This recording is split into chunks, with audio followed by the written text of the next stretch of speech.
তব কথামৃতং তপ্ত জীবনং কবিভিরিদিতং কল্পসাপহং শ্রবণমঙ্গলং শ্রীমদততং ভুবি গিনন্তি যে ভুরিদা জানা। আমার প্রিয় বন্ধুরা, আজ আপনাদের কাছে শ্রী শ্রী রামকৃষ্ণের অমৃতবাণী কথামৃতের কিছু অংশ পাঠ করে শোনাচ্ছি। ইচ্ছে আছে কথামৃতের পুরো বইটা একটু একটু করে পড়ে আপনাদের শোনাবো আর আমিও শুনবো। যদি ভালো লাগে তবে একটা লাইক, কমেন্ট ও সাবস্ক্রাইব করে দেবেন।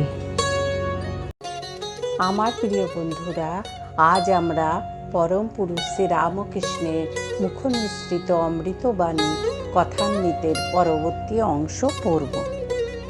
জাহাজ কয়লাঘাটে এইবার ফিরিয়া আসিল। সকলে নামিবার উদ্যোগ করিতে লাগিলেন।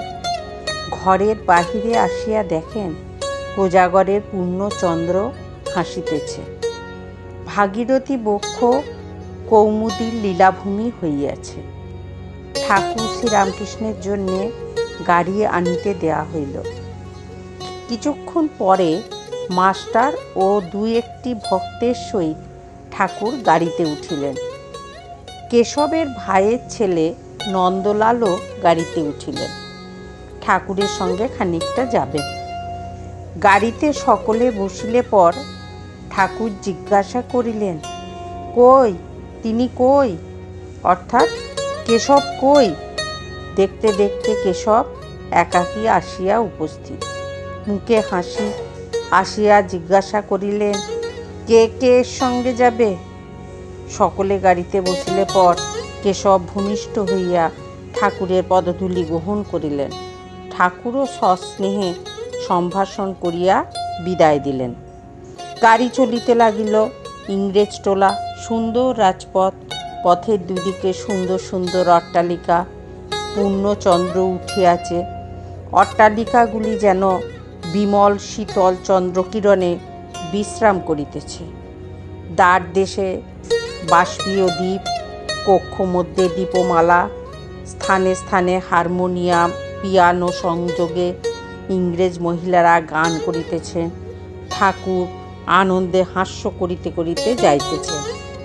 হঠাৎ বলিলেন, আমার জল তেষ্টা পাচ্ছে, কি হবে, কি করা যায়? নন্দলাল ইন্ডিয়া ক্লাবের নিকট গাড়ি থামাইয়া উপরে জল আনিতে গেলেন।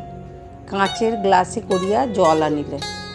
ঠাকুর সহাস্যে জিজ্ঞাসা করিলেন, গ্লাসটি ধোয়া তো? নন্দলাল বললেন, হ্যাঁ। ঠাকুর সেই গ্লাসে জলপান করলেন। বন্ধুরা, আজ এই পর্যন্ত। আবার আমরা কালকে পড়ব। আপনারা শুনবেন, কিন্তু খুব শান্তি পাবেন, মনে আনন্দে পরিপূর্ণ হয়ে যাবে। জয় ঠাকুর, জয় মা, জয় স্বামীজি। ওম স্থাপকায় চ ধর্মস্য সর্বধর্ম স্বরূপিণে অবতার বরিষ্ঠায় রামকৃষ্ণায় তে নমঃ। ওম জননী শারদাং দেবী রামকৃষ্ণ জগদ্গুরুং পাদপদ্মে তয়োষিতাং প্রণমামি মুহুর্মুহুঃ।